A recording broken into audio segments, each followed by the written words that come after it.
Welcome, everyone, to the Real Whovians cast. I am your host, Matrixlord212, and I'm with Tharries. What's up, Tharries? Hello, how you doing? How you doing? You want me to call you Tharries, or that's fine? Yeah, that's fine. Yeah, that's Okay. good. So here is why this cast is happening. The other day, I was doing a live stream, Real Whovians cast, with Memery.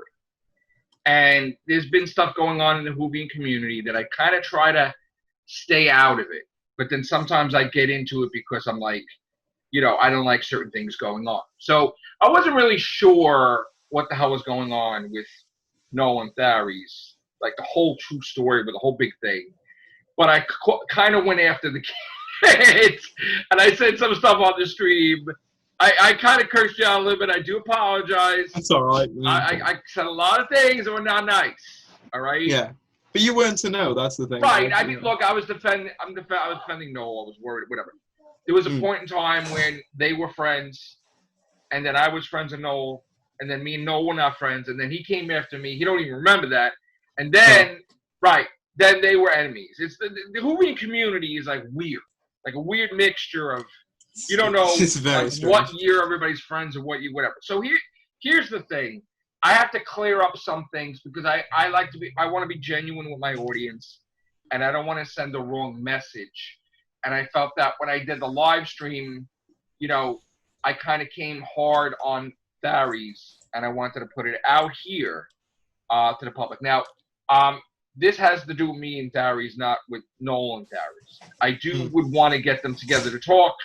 I can't reach Noel right now, but this is about the portrayal of how I stepped into it. And sometimes I step into poop, and it happens. The things stink, all right? But right now, I have to fix something. So I do apologize for me coming after you hard. That's all right, man. Again, like, you were defending your friend, and, like, I would, if it was me in that situation, and I was being told, look, I'm being attacked by this guy, I'd have had the same thing. Say it was one of my friends, say it was, anybody. It'd been the same. Yeah. I don't like how, because a lot of times when people go to war with each other, things get out of control and people get threatened. And I've been threatened in the past. My girlfriend's been threatened. My family's been threatened. People threaten me off YouTube. It never works, but it's bad because you get to see if I'm in a battle with somebody, I don't see until I see my girlfriend really upset. That it's like really a thing, right? So like if it blows out of proportion, and I know you had a thing with Noel, kind of blew out of proportion where like I got in the middle of you guys. Obviously, you mentioned war there. Like it wasn't even ever intended to be, a war in the traditional sense. It just became that over time, I suppose. And I off air, me and him talked, and I said, you put in the hashtag like fuck Noel. In my interpretation of what that means, it's like, fuck that guy, let's get his ass. And it's like, no, whoa, back up. So like, I never liked hashtags ever since Matt Smith educated me about what a hashtag was. Instead of getting a Doctor Who trailer, he said hashtag.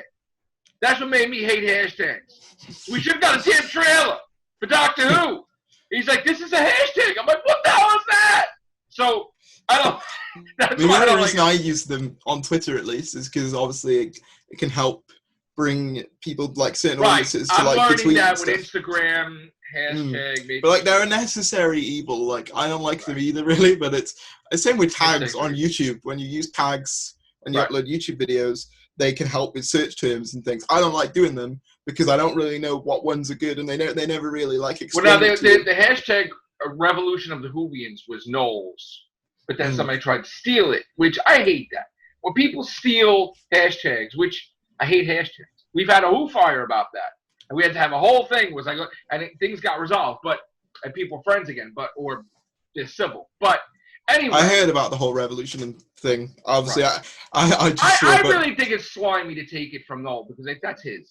But apparently he intended that, from what I've heard. I mean. So here's the thing. This is not against my friend Noel. This is not against anybody. I had done a live stream and I came off this kid hard. I was kind of like saying things. And I even said, I'm not entirely sure, and I'm going to look into it and get back to you. And now we're back. And now I'm talking to him. So what I wanted to do is I would have wanted them to talk it out and piece it out. But that's not going to happen today. But because of all the stuff on Twitter about the Timeless Child, I really want to talk about Doctor Who. And I really want to talk about the Timeless Child thing and how passionate I am about it and how much it means to me what's going on. And I don't know what his opinion is of the Timeless Child.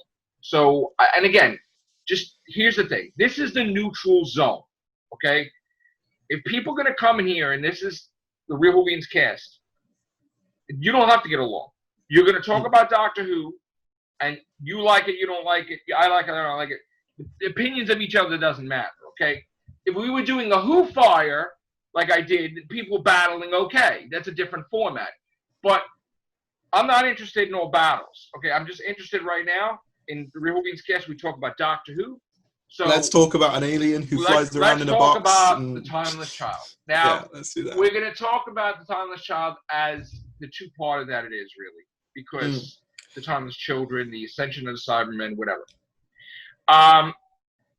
My thing is that, and I've always had this problem with Doctor Who.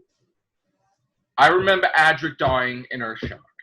And I remember the Doctor being devastated, and Tegan being devastated, and Nyssa being devastated. And after that happened, I kind of questioned why certain things happen with the Cybermen that the Doctor doesn't get worried or upset concerning the companions. There was a script by Neil Gaiman, Nightmare in Silver, that I know supposedly he left the script in the taxi, and then he had to have help writing it the last minute with Moffat, and Moffat threw a lot of his stuff in there. And it wasn't fully Neil Gaiman's, but I mean that makes Nightmare in Silver make a lot more sense because Neil Gaiman was totally not 100% Neil Gaiman. So it became something up. Yeah, so and you could tell. And one of the things that makes a lot more sense of Nightmare in Silver. That's why the Doctor's wife is a perfect 10 in my eyes, and Nightmare in Silver is not. I mean, it's one of those guilty pleasures for me. Yeah. In terms of Doctor Who, it's kind of like, you know, You Love It Monsters sort of episode where it's like you acknowledge it has a lot of flaws, but it's fun to watch.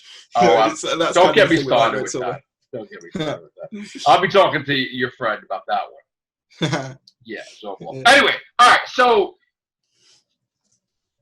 when they had a Nightmare in Silver, kids sleeping next to a Cyberman, I was like, the Doctor's got to say something. There's no way he's going to let that happen. Like, the Cyberman could kill these kids. And when I didn't see that, I'm like, you know, come on. You got to acknowledge the past. You can't be like, oh, that happened. The Cyberman killed his companion, you know? So I'm kind of like, you know, just like she's not upset about the Cybermen with Bill Potts, but they mentioned that. And she was upset. And she realized maybe this isn't a good idea now. Because the moment she was there and things were going wrong, she's like, I effed up. Totally. Because she's like, these guys are going to be dead. My companions are all going to die now. I really, really screwed up. So, like, it could have went. When we had the haunting of Diodati, I thought that was brilliant. I thought that was excellent. I'm like, wow, Cyberman. It's definitely one of the strongest of Series 12, and definitely one of the strongest of the era as well. The woman who wrote that got promoted as a I heard about this, which I agreed with. I said that was great. Yeah, no, I think for me as well, obviously, haunting of Diodati. It was the one thing, the one episode so far for me that made me go, oh, maybe you are the Doctor with the whole sort of this whole team structure isn't flat. It's mountainous with me at the summit. That line. She was strong. I like when you, but then when you go from greatness to down, so now it's going a downward slide. Like, I know that the dramatics of I am the lone Cyberman. First of all, you're not a lone Cyberman. If you got two freaking schmucks next to you that are Cybermen, there's three Cybermen. Yeah. So first of all, then you got this epic speech like I am the last of the Cybermen. Blah blah. So if you're the last of Cybermen and you don't know there's millions of Cybermen in space, that's silly.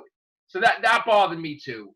The fact that they ran out of money at some point in time and they had to cut corners and they had the cyber heads that were like Christmas lights that you can't even afford a cyber mat or whatever. Now you have like these little cyber heads that are supposed to be ships That Oh, annoyed me.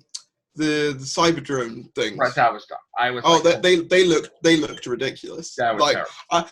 That really took me out Right. of the story entirely. Like the thing is, they frame it so seriously as well. It's like It was terrible. It's like the Cybermen are attacking, and you just see these disembodied. It was like the doctor acting towards like a cardboard box coming to kill you. It's like, come on, man. So yeah, it was. And then the guy that was like Moses or intergalactic Moses or whatever hell he was, that he should have been like Rassilon, right? And he should have been like getting his memory back and then being a jerk. But no, he wasn't Rassilon. It's interesting you mentioned Rassilon, because obviously a lot of things have been hurled about the internet about possible retcon of this whole thing, because of the sort of massive controversy that it's caused. My sort of idea for a rewrite would be to have the Timeless Child information be a plant by Rassilon as an act of revenge after he was cast out by the Doctor in Hellbent. That's my way of sort of tying it to the past. Okay. But sort of obviously making it interesting as well. And then obviously also something that I think it was Nerd Den, a small channel, they mentioned that the hybrid could actually technically be the Master. Because if you think about it, the Master went with the Siberian. So he's a hybrid of two species, and he destroyed Gallifrey. Right. Yeah, and he destroyed Gallifrey. So could he not be the hybrid? That's how I would have read it. Here's another thing that doesn't make sense too. Chris Chibnall tried to do two huge story arcs, and only one of it really took. Like, everybody cared about Jo Martin as the Doctor and Jo Martin's arc. For Jo Martin as well, I would say she convinced me more that she was the Doctor in 20 minutes. Yes. Than Jodie has in 2 series for me. And people that were against Jodie loved Jo Martin. Yeah, I loved Jo Martin. I thought she was great. and I like Jodie. So. And I always liked Jodie. I like Jodie. I'm not a huge fan of Jodie. That's where we differentiate. That's fine. Because I if you saw my video reaction, which you probably should see it today, of when we found out Jodie Whittaker, was pretty hard actually. Yeah, you were cursing and screaming. Yeah, I remember you telling me. Yeah, I was flipping out. But no, I was just going to say. Oh no, you go. No, okay. I was just going to say, for me, obviously with the whole Jodie thing, I think the actress is probably lovely. She seems really nice. I haven't really got anything bad to say about Jodie herself.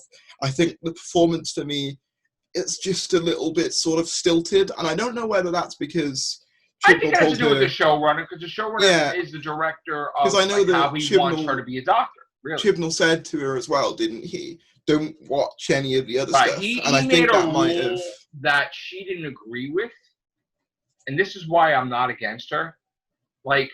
She listened to him. Okay, don't watch Doctor Who. But he has no boundaries when she's off. And when she is not working on Doctor Who, and she had a couple months break, she was on camera, and she said, I'm going with my family to America. We're going to stay, whatever, for a couple months. And I'm going to binge watch Doctor Who every day. And I'm going to know my stuff. And he had no say over it. And everybody backed up that she saw it, because she started entering competitions with David Tennant, with trivia and stuff like that, Arthur Darvill, Moffat even, that, hey, she's really trying, she really wants to know the role. So an example that she knew her stuff was Spyfall, because she knew exactly who the Master was. She watched all the stuff. So when she did the episode, her facial reaction was key. That would explain actually why she felt a bit more like the Doctor in Series 12 as compared to Series 11. That would actually make some sense, because obviously some of the lines, as I was saying to you, the whole sort of this whole team structure isn't flat as mountains. Obviously, I know that was written, but I think the way Jodie delivers it, it was the first time that she properly convinced me, oh, okay, you're the Doctor there. You know what I mean? Right. In a lot of other scenes, it just misses that something. I don't know told her. Okay, let me give you an example. The first episode, Chibnall told her that in her 4th incarnation, she climbed up this tower, she fell to her death, the heights. So she knew when she acted, okay, I got to act like, oh, this is how I died when I was climbing up to Battle Tim Shore. Remember that? When she was climbing up, whatever? So that was a reference to Legopolis, right? So, and they brought up the Legopolis again, because the Master's like, did I ever say I was sorry for that? So, but now that you watched it, it's a totally different ballgame because now seeing it herself, she envisioned it as a doctor, and even when the master was talking about it, her facial expression was pissed. She died, because of that, right? So, but seeing it rather than hearing about it is two different things. And her actually watching it and knowing who the master is, and was like, oh no. She just saw. I also think she knew about Bill Potts. She saw Bill Potts and all that stuff, and what the master did to her and everything. It could have partially, for me, been like maybe a miscast to a certain extent. Like, there are some people who, on paper, are great for the Doctor. Like, I remember a lot of people saying about Chris Marshall before she was actually cast. I remember a lot of people saying, like, he looked all right to me, but I saw a lot of people saying that, no, that's sort of a too obvious choice. So I do think look at how Capaldi was in his first year compared to later years. He's better later on. But that's the thing, like, as well. He had to find his niche. I feel like with Capaldi, he had a lot more moments where you could say, yeah, you are the Doctor. And the part of that is obviously the writing, I think, as well. I think that she's really... I do actually, to an extent, feel sorry for Jodie Whittaker, because she's carrying this writing, which I'm going to come straight up, I don't think is very strong. I'm going to say that. The writing's not that great. That's putting it lightly. She's carrying this writing, and she's been given this character to act with. She's got 3 other actors who are also contending for screen time, one of which being Bradley Walsh as well, who's a big name. And I feel like she's almost been put in a very difficult situation in a way. I have gained over time somewhat more sympathy for Jodie Whittaker, because I do feel like, despite me not personally liking her performance, I don't think it's deliberate. I don't think, it's not deliberate. I just think some people are just naturals at the Doctor as well. And so I think an element someone brought up in a video essay is that the Doctor as a character has always been an extension of the actor who played him or her, in Jodie Whittaker's case. So obviously with Tom Baker, that was basically just him on steroids. Same with John Pertwee. Whereas with Whittaker, it's almost like she'd been encouraged to be as generic as possible and as inviting, as friendly as possible for general audiences. That's how it kind of comes Which I think across. she's changing, because I think now that she's seen it, that potentially, maybe Series 13 will be her best series. I believe, and I see it on screen, that she's already changed. And I think Series 13 is going to be she's going to be way better in the role. I just wish that we had different writers, because, I think Chibnall, David Tennant was watching it since he was a child. Same thing like Peter Capaldi, and they were great. Excellent, right? Matt Smith was excellent. I don't think he watched it too much, but no, he did his research. I remember him. Yeah, he did. There's a lot of interviews Troughton at the time of him saying about Patrick Troughton and Two Right. of the Sidemen and stuff. So which gave me a lot I of faith honestly as well. think that, given the chance, but my one thing that I worry about is I do not like the way Chris Chibnall is a showrunner and writes, because I feel like he's taking from episodes and throwing in a bowl, and it's like, oh, that's Last of the Time Lords. Oh, that's Utopia. Oh, that's, Sound the Drums. And I'm like, oh, he put that in Spyfall. Oh. And it's like, could you do something different? Yeah, it's almost like Doctor Who's been put through a blender, where it's like all the necessary things are there, but it's like there's none of the sort of unique flavor that the other 2 showrunners had. Like, say what you want about Moffat, right? Moffat's a very contentious figure, very contentious showrunner. Moffat did it too, though. Because you had Russell T. Davis have Smith and Jones, right? Yeah. Which, just pay attention, they're going after a prisoner, right? And you had the Jejune, and you had the prisoner, right? And then you had 11th Hour, where you have the prisoner, and you have the Atraxi, and it's like, same thing. But at the same time, it's like different setting. You can have similar storylines, but it's the unique sort of tone and style that each showrunner brings that makes it interesting. Right. With Chibnall, I don't think there is a unique Chibnall style yet. Like a unique sort of Chibnall vibe, if you will. It feels very Russell T. Davis-y. I would accept that Fugitive of the Jejune was standalone. It was great. but this timeless child thing is forced. I think a lot of people tend to overrate Fugitive because of the nostalgia elements to it, though. I feel like I like it a lot, that episode. I feel like if it was thing totally is though, unexpected. if it didn't have the Jadoon, if it didn't have Captain Jack in it, who was there for like 2 seconds to deliver some, it still would have, because I'll tell you why. A lot of people that haven't watched Doctor Who in years, even I watch Doctor Who all the time, but it knocked us on our ass. Like, we liked it. We're like, oh shit, we weren't expecting that. What happened now? Everybody forgot about the Timeless Child once that happened. yeah. And now you're trying to promote the Timeless Child, and half the people don't give a crap. The and they're like, I find as well with the whole sort of nostalgia thing, a lot of people went after Moffat for the whole, oh, you're overusing nostalgia, and with the whole sort of bringing back the Masters and the different Sidemen and all this stuff. I was mad at him for not bringing the Master into Matt Smith's one.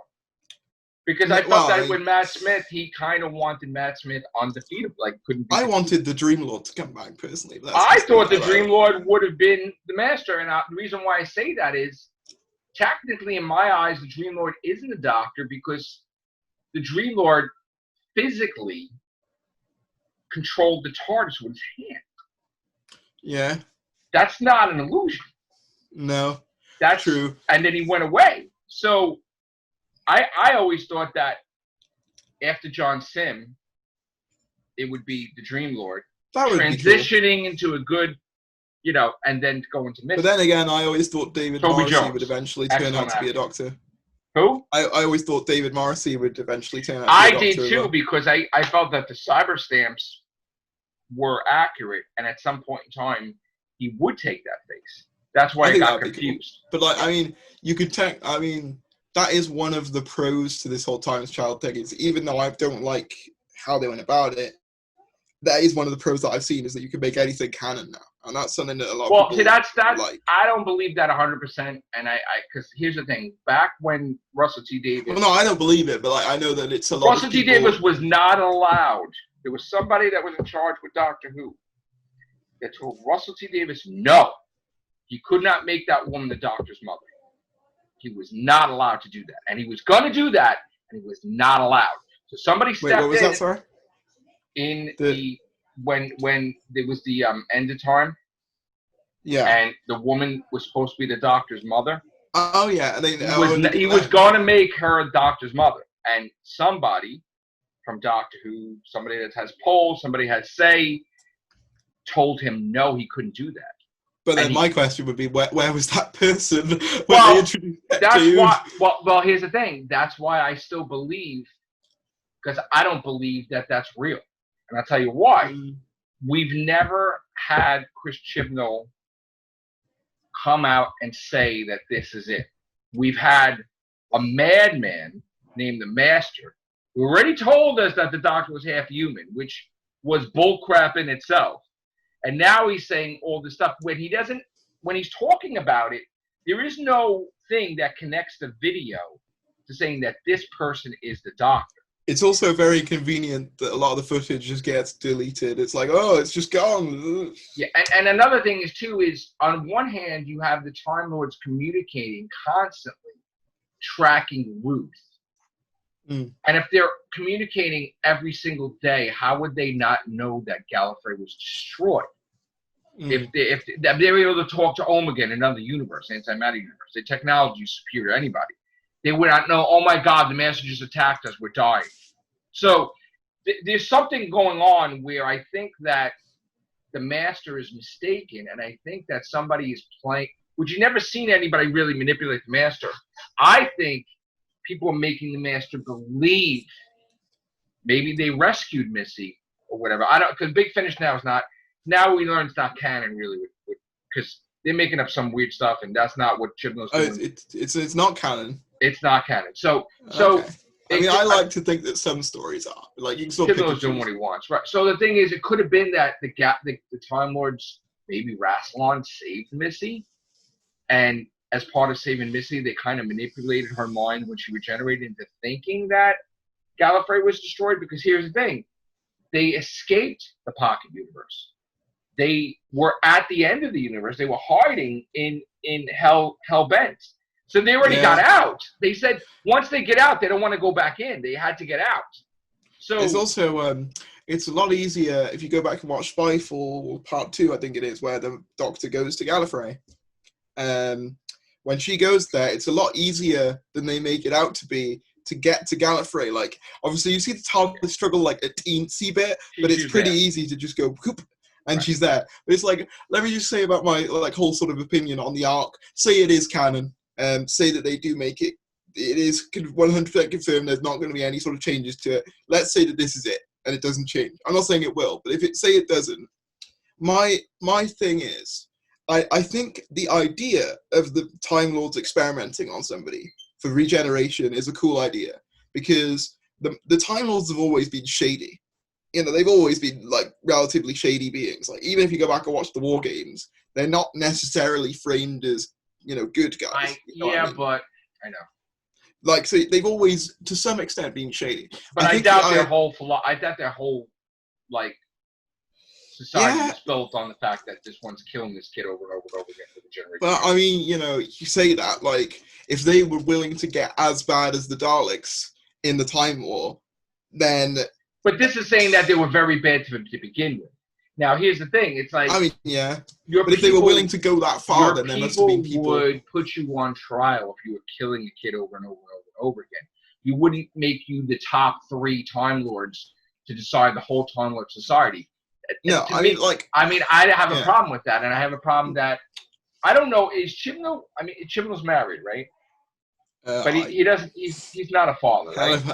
I don't know. I have no idea. I have a problem. I don't think he's a father, because if he was a father, even if he's writing something different, I understand. You don't just adopt a kid and then be like, I'm gonna kill him. Where's the love is there? Like, come on.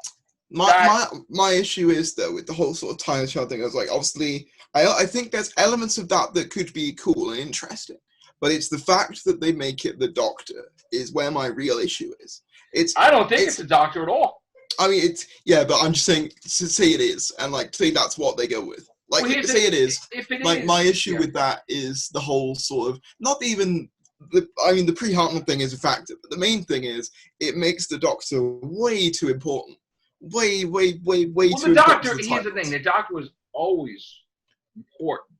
He was always important, but he was never their god.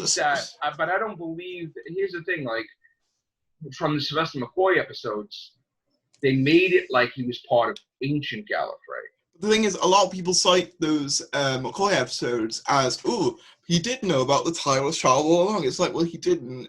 That was meant to be here's the thing. Even with the Morbius thing, the Morbius duel, like, people looking at it the easiest way possible. We're dealing with time travel. We're dealing with the fact that, think about it.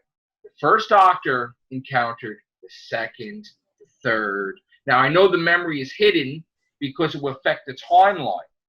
But the only time that the memory will be unlocked is if he's doing a time duel with Morbius. So, technically, it is possible that the 4th Doctor encountered Dr. 50, Dr. 37, Dr. whatever, and the memory is based in his subconscious. So when he's having a duel, he don't even know what that is, but it is.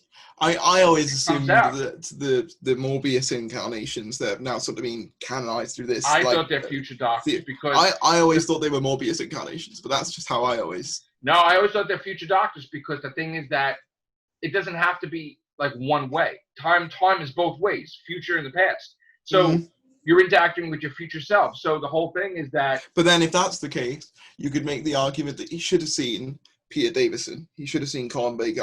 Not necessarily. I mean, it just so happened that maybe he just, from that perspective, right? He didn't encounter them yet.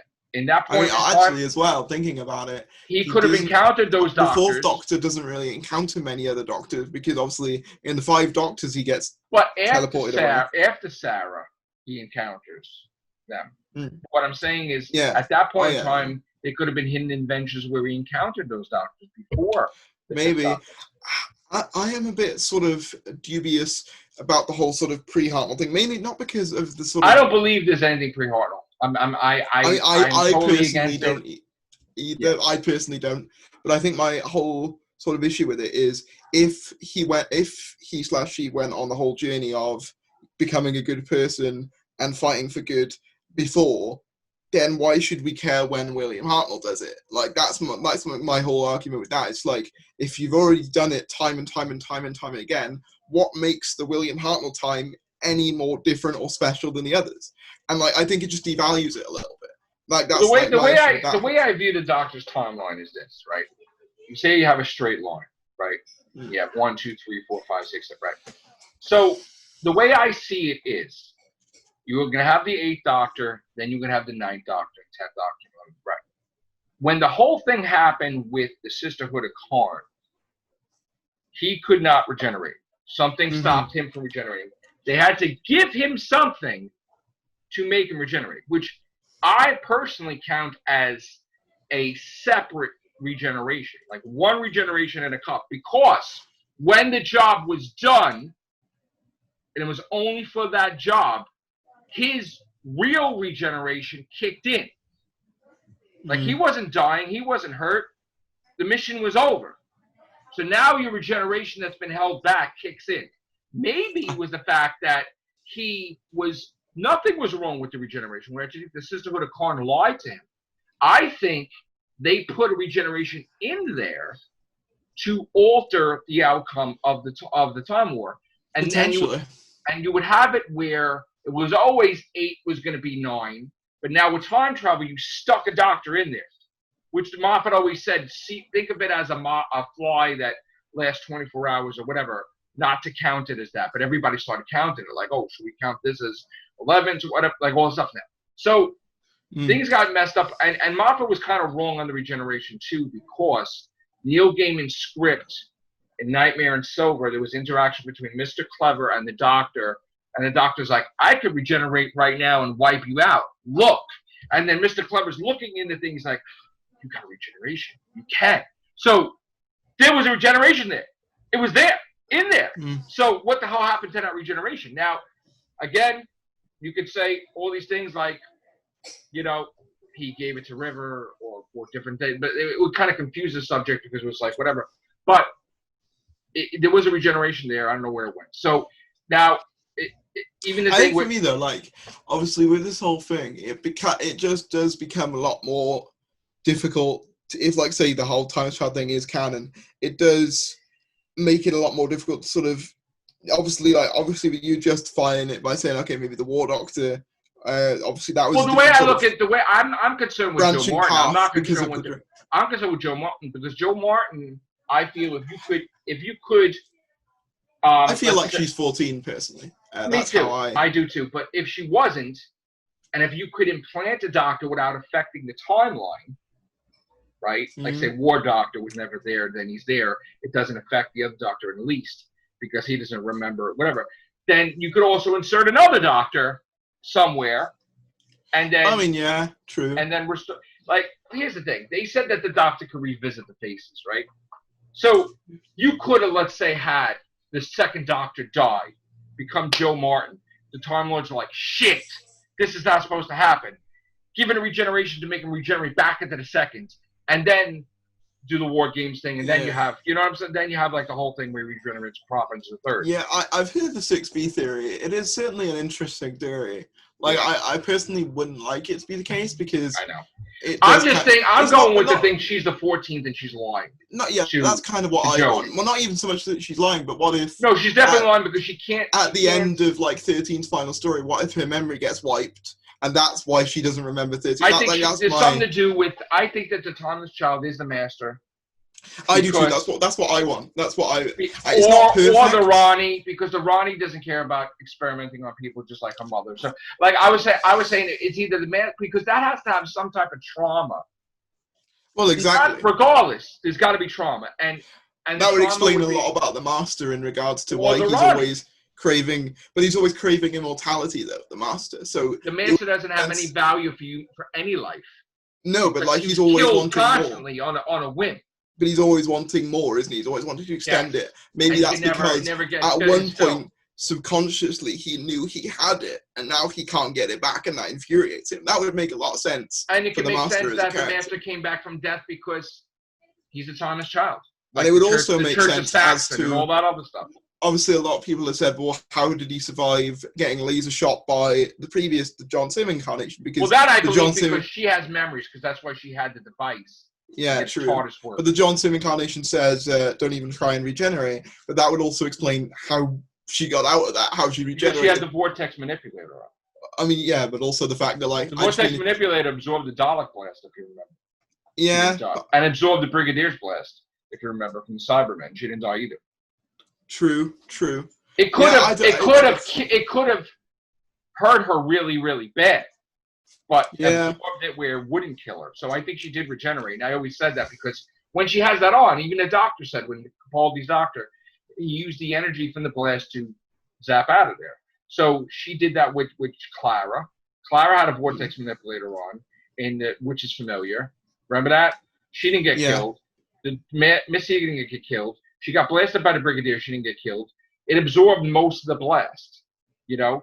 And then she could use the vortex manipulator to zap out of there because she didn't have her TARDIS, right? So there you go. Regenerate somewhere quietly, sort of thing. Yes. Maybe obviously with the whole timeless child thing though. Like as I said, I think there's elements to it I like. I just don't like that it's the Doctor per se. It's not the Doctor. No, but if it say that's what they go with. I'm not saying they will, but it's if they do go with that.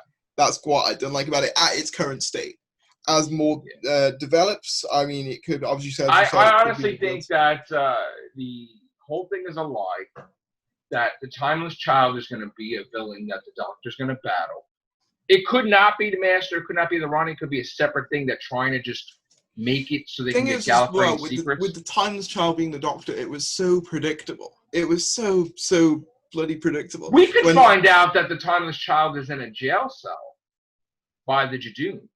Because maybe, but as soon as they said, there was a child and this child was experimented on, I knew exactly who that child was, who they what the most obvious answer was going to be, and they were going to say, "Oh, it's the Doctor." Yeah, but I don't know. You know why the Valyard, which was the future version of the Doctor, put false things in the Matrix of Gallifrey to make it that the Doctor committed an act of genocide, and he didn't in Trial of the Time Lord. So, anybody could alter the Matrix of Gallifrey.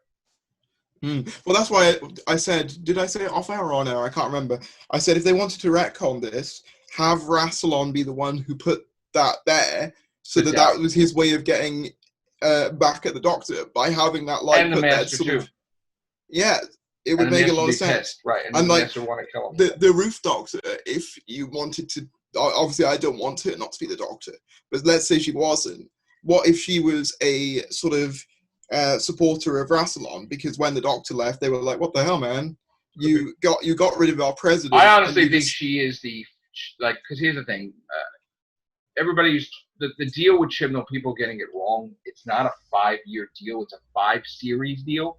Because sometimes Doctor Who's delayed for a year or two. So he is going. I was going to say, obviously with the virus, especially now. He's going to do 5 series of Doctor Who, whether Jodie's there or not. So he had intentions of doing another female Doctor. I think he even said if under his run there's going to be all female Doctors. So the next Doctor would be Jo Martin's Doctor, and I think that she would be a Doctor for a year. And then you would have somebody else. I don't think she would be Chris Eccleston type deal, where it's one series. Because I also believe that Jodie is going to be given a contract extension, and she's going to be doing series 14, and then the last series will be series 15. And I heard that they wanted to make Jodie the longest serving Doctor of at least the new series, anyway. I mean, here's the thing. She has no problem with going to work every day, and she's happy about it. So she's not complaining. She's happy. She lives around wherever everything's going on. Yeah, did she move to Cardiff, or did she... I know that she has no problems with being the Doctor. She's happy. So here's the thing. I mean, it's not even about ratings anymore because, again, HBO Max and China have funneled money into the production of series 13, 14, and 15. I think China paid up to 15, but HBO Max paid up to 14. China paid up to 15.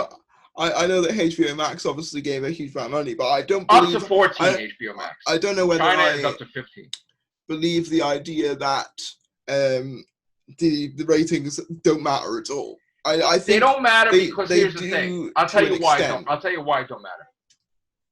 HBO Max, right, is spending hundreds of millions of dollars for the Justice League cut. The Snyder cut. That wasn't a success, really. Okay? You say that, though, but like... No, it wasn't a success as much as they wanted it to be, right? They're throwing money at something, right? If an outside agency is throwing money towards the production of a show, like say Netflix now is paying for Dracula season 2, right, or whatever, right? Like it's a different ballgame. Like it's going to be aired. Like all right, Chucky's going to be aired on Sci-Fi Network and USA, right? If it does bad on one network and it doesn't really matter, right? The joint effort. So Doctor Who now, the main thing is HBO Max. Yes, it's on BBC, but they're getting money. And here's another thing too. Another reason why Doctor Who could be delayed. But do you think they'll still make series 13 and 14? But if the problem is fall, they'll make alterations to the plan. Chibnall is the problem with 13 because Chibnall wants to go to exotic locales to film, and it's making it difficult for the coronavirus. Not only that though, but he makes like he gets like 3 different locations per episode. Correct. That's the thing that happens a lot as well. And the problem is that he should budge and he should be like, all right, we'll film in Cardiff. I think the most egregious example for that is actually Can You Hear Me? There's like no reason for the Pakistan bit. I can't remember where it was, but it's somewhere like that. It's like Pakistan somewhere. There was no reason for that bit to be in the episode, really. She could have been from anywhere. But it's like... Make no mistake, his family's on vacation too because they're going with him, obviously, and it's like true. It's a vacation thing. They're going to these beautiful hotels. But like they're spending a lot of money for that. Something that RTD was great at. He was great at budgeting it because he talks about. He had a team. Yeah, I remember him talking about though, like they would, he made episodes like midnight, in like half an hour. Midnight they ran out of money. So but that's the thing. Right. But he managed to make it still be a great episode with no money. Then he did get money. I'm not convinced Chibnall would do that though. See, he did get money to go to Planet of the Dead. They spent a lot of money on that. I mean, because it was an anniversary episode. It was an anniversary episode, and it was also an Easter sort of special, which is the only time they've done that. But Chibnall wants what he wants, and he doesn't take no for an answer. They wanted him to do a Christmas special. He's like, no. So he flat out, he has an ego bigger than Moffat. Here's a question, though. Do you think Revolution will be at Christmas, or do you think it'll be at New Year's Day? You reckon? If it is on Christmas, I'll be very surprised, and that means that BBC won because they want it on Christmas. But I think his reason why it'll be on New Year's Day. You put it on New Year's Day because Doctor Who is not ready for 2021. So you already had Doctor Who in 2020. Now you have Doctor Who in 2021. You have the special. And if you look at the pattern, it was Doctor Who, then it was special, then another year was Doctor Who. Now you have a special in another year. Now you have Doctor Who. And it's a pattern like that that's happening right now. Yeah. I think for me, though, like, the reason that I think it might be a Christmas special is because they haven't outright said. They say festive special. They haven't. Because okay, when I was talking about my source was telling me that the BBC was fighting with him on a daily basis to get it Christmas. And they really believed that they were going to get it for Christmas. And he kept saying no, and that's why they weren't sure, so they called it festive. But he did not budge. And they're even now trying to get it for Christmas. And he's still saying no to this day. He doesn't like Christmas like that for Doctor Who. So I'm pretty sure, right now, I'm 95% positive that it's going to be on New Year's Day. The thing is, the interesting thing with that is with Revolution of the Daleks already having been filmed, was it filmed with Christmas in mind, or was it filmed with New Year's in mind? It was filmed. Here's the thing. It was always filmed. If it takes place on Christmas Day, though, and they don't mention it, it's going to look a bit weird. I don't think it takes place on Christmas Day. I mean, yeah, it could take place like directly after the Timeless Children, in which case you could write around it like that. But like something I love about the Doctor Who Christmas specials is that sort of festive feel that you get from them. Like, especially like with Christmas Carol, even like Voyage of the Damned, things like that, they have that distinctly Christmassy vibe that make you feel all warm. They're not the best episodes in the world, but they leave you feeling happy. Whereas with this, if you have like, because obviously the rumor is that like the companions are either going to die or leave or both.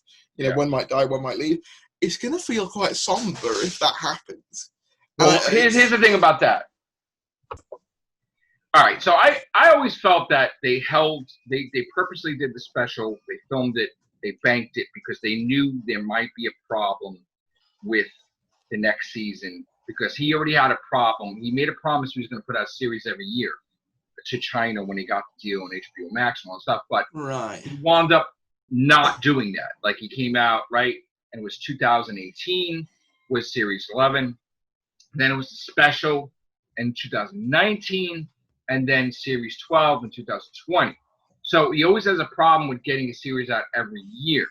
So I felt that they did the special. I don't get why you can't do it, to be honest. That's why I felt that they did the special because they knew that there was going to be a problem.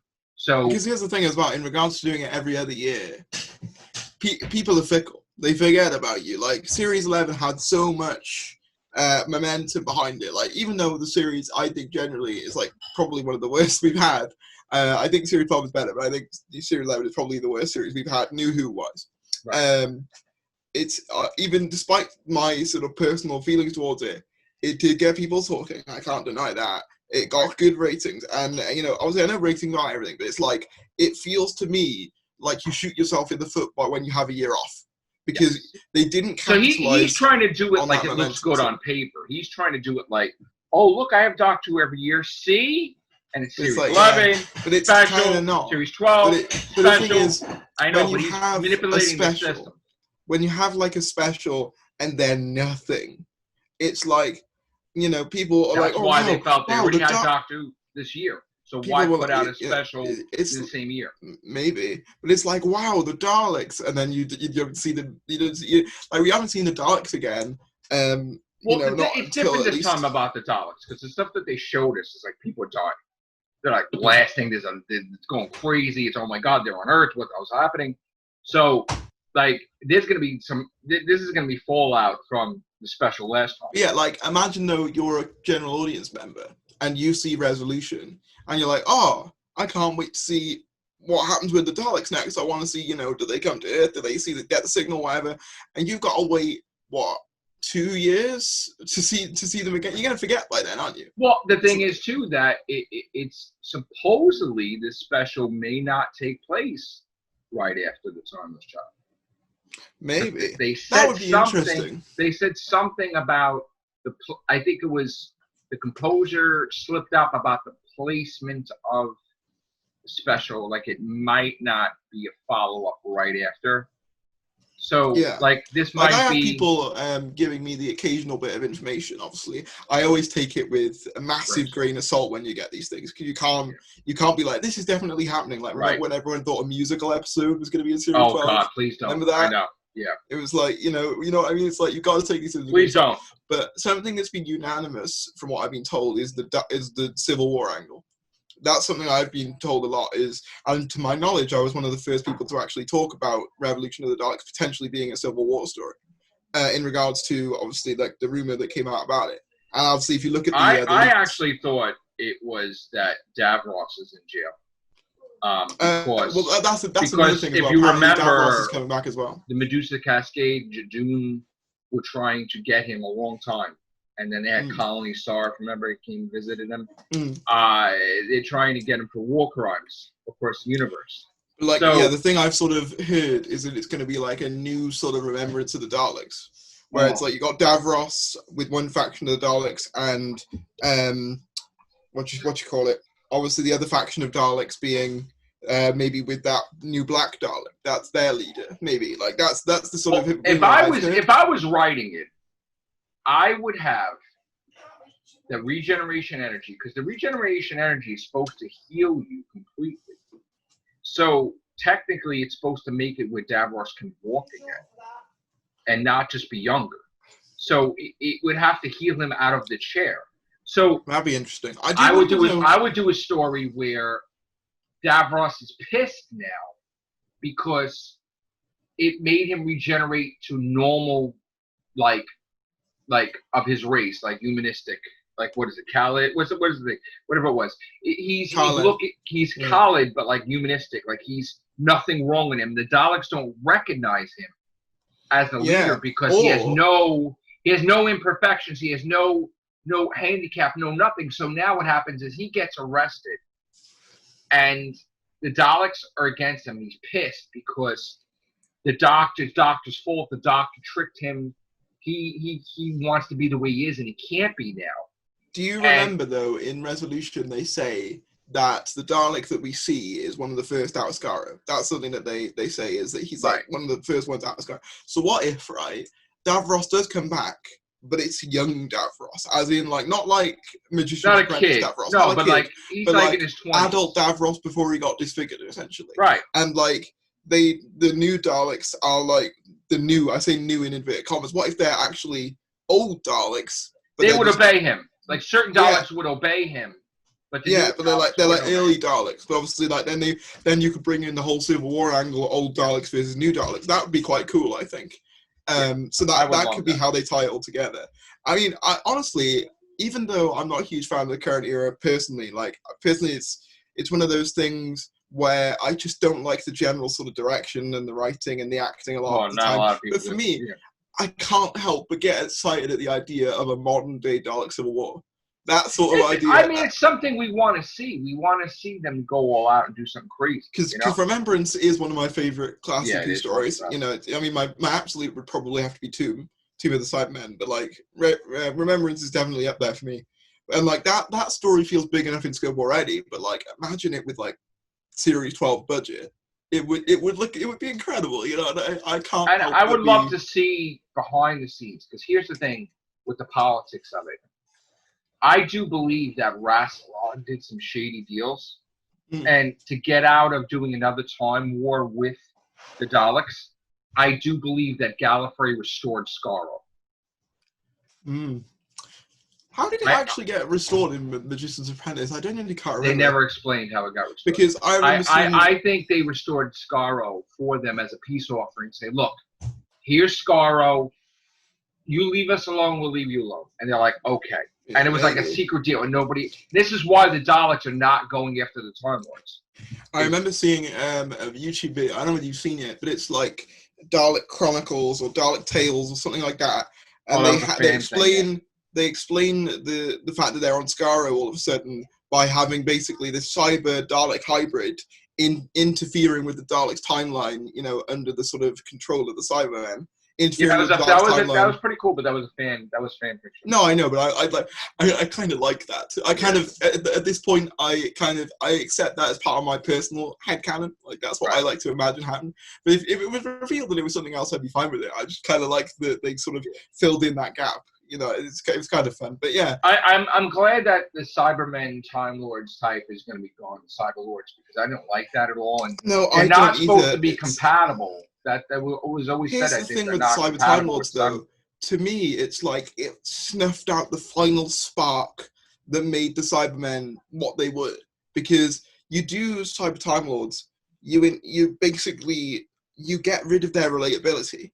The Cybermen are supposed to be relatable to us because they're converted humans. Right. You make them a converted other species, and that whole sort of idea is completely the Time Lords were not compatible. And another thing too is that the Cyberman, who has all this knowledge about Cybermen, has no knowledge of the Master.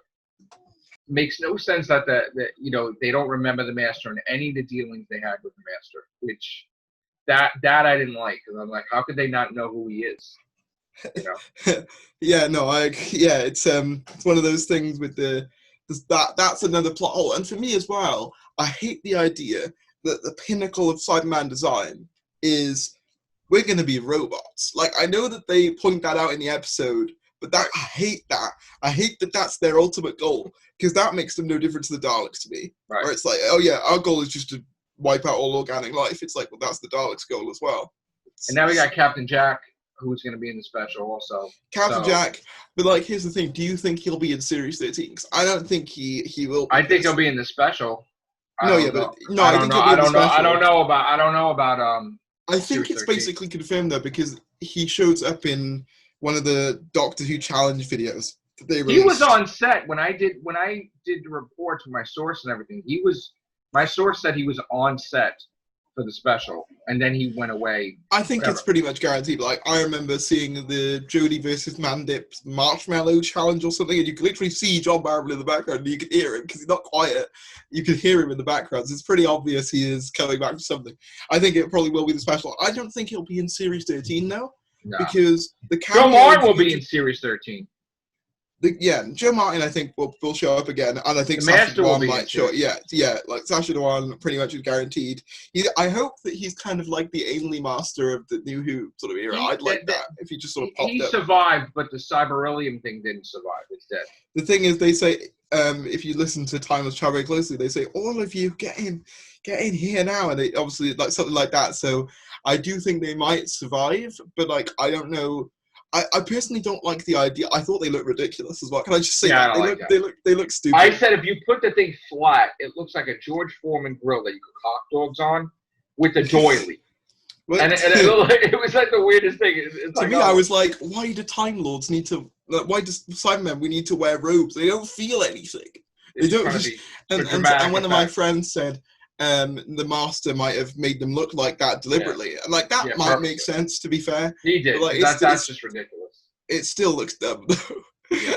It still looks dumb no matter how you try and justify it. I just hope that whatever way happens in Series 13, they resolve the Timeless Child thing. I don't really think at all it's the Doctor, and I think all of it could be poppycock. I think that some point in time, even though I want the Timeless Child to be the Master of the Rotting, it's probably not going to be. It's probably going to be this being that the Doctor's going to encounter in Series 13, and you're going to find that this person has an ego, like Omega, and he's going to be a villain. Yeah. And only because they can't legally use Omega, I guess. So this person's going to be...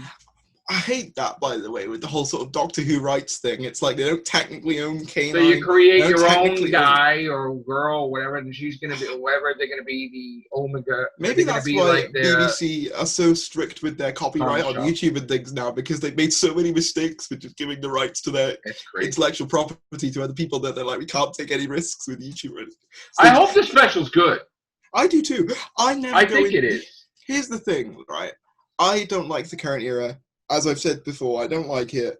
I don't really like a lot of what they do in it. But with that said, I never go into a series wanting it to be bad, mainly because I could never do it. Right. I could never bring myself to go, yeah, I hope you failed, Chibnall. Suck it. You know, I could never do that because it's my show the other day. Like, even with Series 11, a lot of people were like, female Doctor, and I was just like, you know what the most hysterical thing is? The most hysterical thing is that Chibnall was trying to build this whole thing like she's going to be like a super cop, like Yaz. And now with all the police and everything, he has to stay away from her. So, like, you just screwed up your whole thing. Now, I think the thing is, though, like, they barely did anything with police. He has his police thing anyway. She's going to be Torchwood. She would be the new Torchwood. Or maybe, like, a unit as well. She could be part of a unit. Well, that's another thing. Didn't, like, Sacha Dhawan's Master kind of hint that he manipulated the stuff in the budget so that way Unit would not come back? He's the reason that they say that, he took over his place, didn't he? So what if he was the one on the inside? He defunded them. Cool. He defunded them because he's like, oh, those bastards. I remember, and he's like, defunded. Like, that's what he's behind it. So then there's just that one guy who knows about aliens, which is the Master. That would make a lot of sense. Actually, they should just bring the unit back now. I, as I said, I never go into a series not wanting to do that, but I do find myself kind of disenthused by a lot of the current stuff. Like, I do sort of find myself going, it's just, I think the part of it that sucks me is that the heart, it just feels like it's missing. Or it is missing. Hidden. I've always said it because you would have epic trailers with Murray Gold, and they'd do like, the music. You're like, oh my God. But then the music doesn't fit with the series. Like, it doesn't, to me, it doesn't, it's not like, there. I can't remember any tracks from Series 11 or 12. Like, it's not, the only one that I can vaguely remember, is the Masters one. And the only reason I remember that is because I use it in videos. Because like, I literally put the piano version, because, I can't put the real version in because I get copyright clip. But like, I use like a piano version of it and put it in videos. That's the only reason I remember it, though. you asked me to remember. Oh, what's Yaz's theme? No idea. It's drums. It's like whatever. You know. All right. Yeah. Go ahead. Say again. No, I was just gonna say, like, I think that was a part of its heart that was gone when Murray Gold I think we need Murray Gold back. And I'm not saying there could be no other composers other than Murray Gold. No, but I think we need what I am saying is, like, I think it takes so much more impact out of seeing people like the Cybermen when you don't hear the you know, or like with the Daleks when you don't hear the demonic choir. It just it doesn't feel as grand or as epic, you know. Like I think, you know, that's just me personally. Yeah. All right. So it's getting late, so we're gonna have to cut this short because I do have to get prepared. I have to work overnight tonight. So this is the first we had with Tharries. Look forward to another one. We can maybe get this thing going on with Noel and everything at some point in time. That could be appearing soon.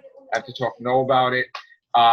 Here's the thing. Regardless of people's opinions and if people fighting each other, one thing we all love is Doctor Who. And to come in here and just talk about the episodes and not about the nonsense and just put everything aside and saying, look, let's talk about the Timeless Child. You get a wonderful cast like we had today. Deep, opinionated, you know. And I think that's great. I think, I think we just talked about a lot of things as well. And, like, it was kind of fun because I'm normally the one asking people onto things. So it's kind of fun to be on someone else's thing.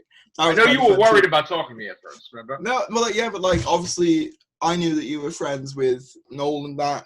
So I didn't want to, like, you know, or in a way, I didn't want to sort of stir the pot kind of thing. And, you know, but, like, as I said, I've really enjoyed my time on here. I think we should do it again.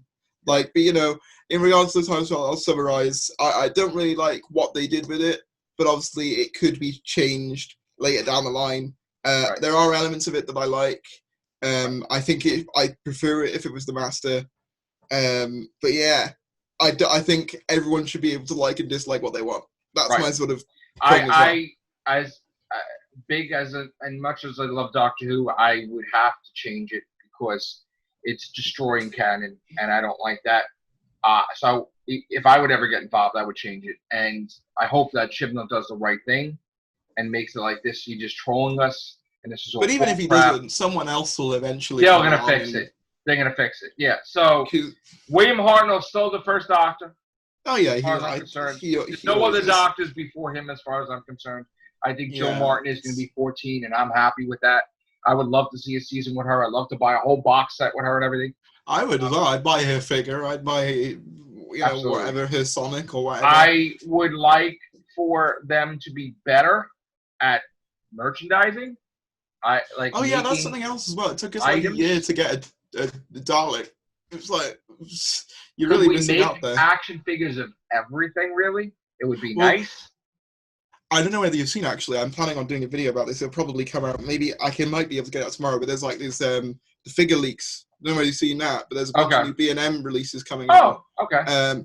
There might be obviously, this is a leak from. It was like a listing on a website. Right. Apparently, there's going to be a Friends and Foes of the 13th Doctor 2. Because obviously the first one was Ryan, Yaz, and the Jadoon. So a lot of people are saying. I'll check that out. Maybe we could get Sasha the Odds Master and Ruth and that. That would be good. Which would be pretty. I'd buy that. I'm trying to build up my collection. I buy everything. I literally buy everything. So all right. So please like and subscribe to my channel. Please like and subscribe to Noel Tartazone's channel, and like and subscribe to Tharries. I was trying not to sort of. I'll just be like, yep. And Tharries. No. And listen, here's the thing. You know, everybody has different opinions. You can watch everybody, and it's fine. Nobody should be against anybody for being fans of everybody. You know what I'm saying? I'm not going to have a go at you for liking Noel or whatever. So that is what it is. So, you know, I'll watch his stuff. I'll watch Noel's stuff, whatever. Sometimes we all don't agree. But you know what? We all love Doctor Who. We're all Whovians. All right. And this has been the Real Whovians Cast. Thank you, Tharries. Have a great day. Thank you. Take care. Bye for now. Take care. Bye for now.